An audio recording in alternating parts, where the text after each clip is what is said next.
Welcome to the deep dive. Today, we're going to be exploring DIY AI, building your own AI applications.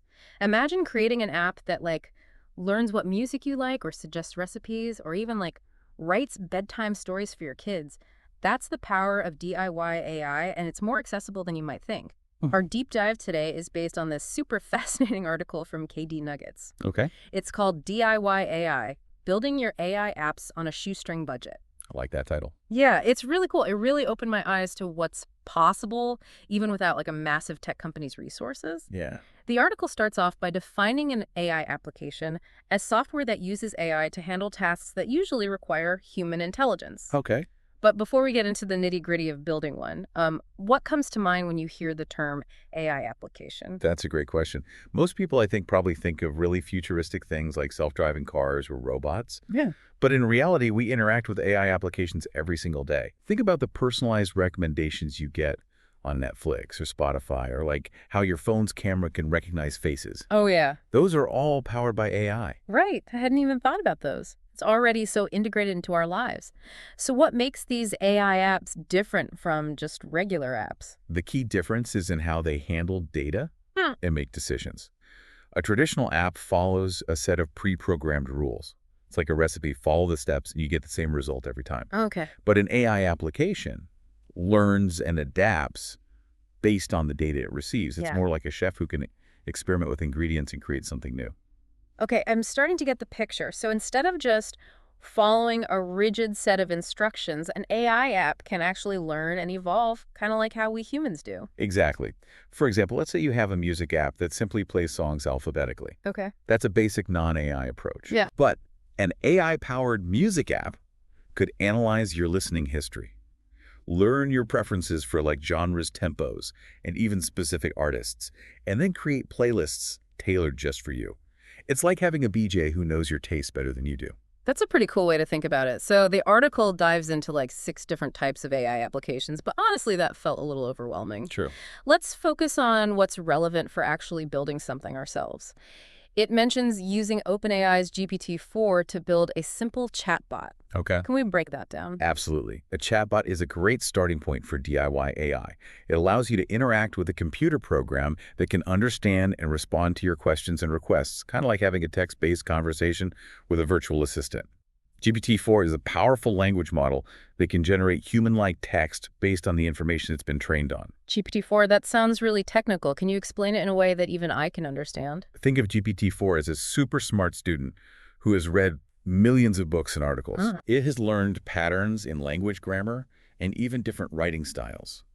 When you ask it a question or give it a prompt, it uses all that knowledge to generate a coherent and relevant response. So it's not just spitting out pre-programmed answers. It's actually understanding what I'm asking and crafting a response based on its vast knowledge. Exactly. It's like having a conversation with someone who has access to a vast library of information and can pull out relevant facts and insights on the fly. That's impressive. But how do we actually build a chatbot using GPT-4?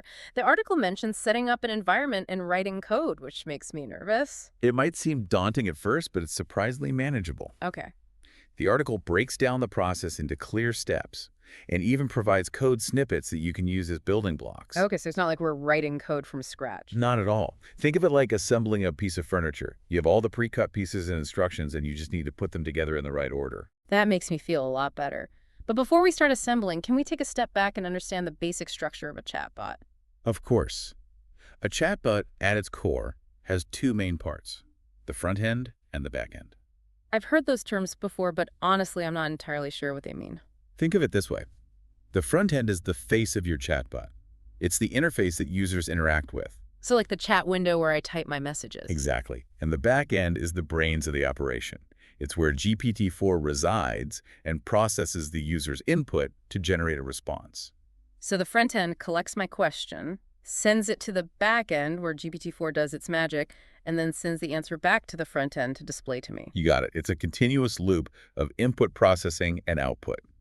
And the code snippets provided in the article help you build both the front end and back end of your chatbot. That's starting to make a lot more sense. But I'm still a bit fuzzy on how GPT-4 actually generates those human-like responses. Can we dig a little deeper into that? Absolutely. Let's unpack the magic of GPT-4 in the next segment. GPT-4 is based on a type of AI called a neural network, which is designed to mimic the way the human brain works. Okay. Imagine a vast network of interconnected nodes, kind of like neurons, each responsible for processing a small piece of information. So it's not just one giant computer brain, it's more like a network of smaller brains working together. Exactly. And these neurons are connected by weighted links, which determine how strongly one node influences another. Hmm. During the training process, GPT-4 is fed massive amounts of text data and learns to adjust these weights to accurately predict the next word in a sequence based on the preceding words. So it's learning to predict what comes next in a sentence or paragraph based on the patterns it has observed in the data it was trained on. Precisely. Yeah. And over time, through countless iterations and adjustments, GPT-4 becomes incredibly good at this task. Okay. So when you give it a prompt like, write me a haiku about the ocean, it can draw on its vast knowledge of language and style to generate something like this. Okay, let's hear it. Waves crash on the shore. Salty breeze whispers secrets. Ocean's heart beats deep. Wow, that's pretty impressive. It sounds like GPT-4 is a powerful tool, but I'm wondering, how much control do we have over its output? Sure. If we're building a chatbot, we want to make sure it stays on topic and provides relevant information. That's a great point. While GPT-4 is powerful, it's not autonomous. Okay. We can guide its behavior through something called prompt engineering. Prompt engineering. That sounds intriguing. What is that? It's the art of crafting clear and specific instructions to guide GPT-4's output. Think of it like giving directions to someone. Okay. The more detailed and precise your instructions, the more likely they are to arrive at the desired destination. So if we want our chatbot to provide information about, say, different types of coffee beans, we need to provide it with specific instructions related to that topic. Exactly. We might provide GPT-4 with a brief overview of coffee beans, including different varieties, roasting levels, and flavor profiles. Yep. Then when a user asks our chatbot about coffee beans, GPT-4 can draw on that information to provide a relevant and informative response. That makes a lot of sense. But what about the actual code snippets the article mentions? What role do they play in building a chatbot? The code snippets are the nuts and bolts that hold your chatbot together. Right. They provide the instructions for your computer to execute, enabling it to communicate with GPT-4, process user input, and generate responses. Can we look at a real example to make this more concrete? Absolutely. Yeah. Imagine you have a line of code that sends a user's question to GPT-4.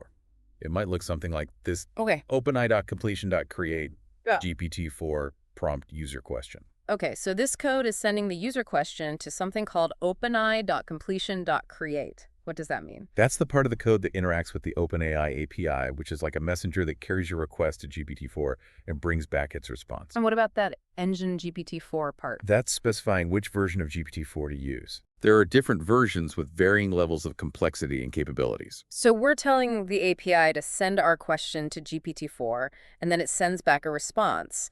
What happens to that response? We would then use additional code to process that response format nicely for the user and display it in the chatbot window. So essentially, we're using code to create a bridge between the user GPT-4 and the chatbot interface. That's a great way to put it. And the beauty of it is that you don't need to be a coding expert to get started. Oh, good. The article provides a framework, and there are tons of online resources to help you learn the basics. It's amazing to think that with a little bit of code, we can tap into the power of GPT-4 and create our own intelligent chatbot. It's really empowering, isn't it? But building a chatbot is just one example of what's possible with DIY AI. Let's take a look at some other inspiring ways people are using AI to solve real-world problems. Okay, I'm ready to be inspired. Tell me about these amazing DIY AI projects. I'm really excited to hear about these real-world DIY AI projects. It's one thing to talk about the technology, but seeing how people are actually using it to make a difference is truly inspiring. Absolutely.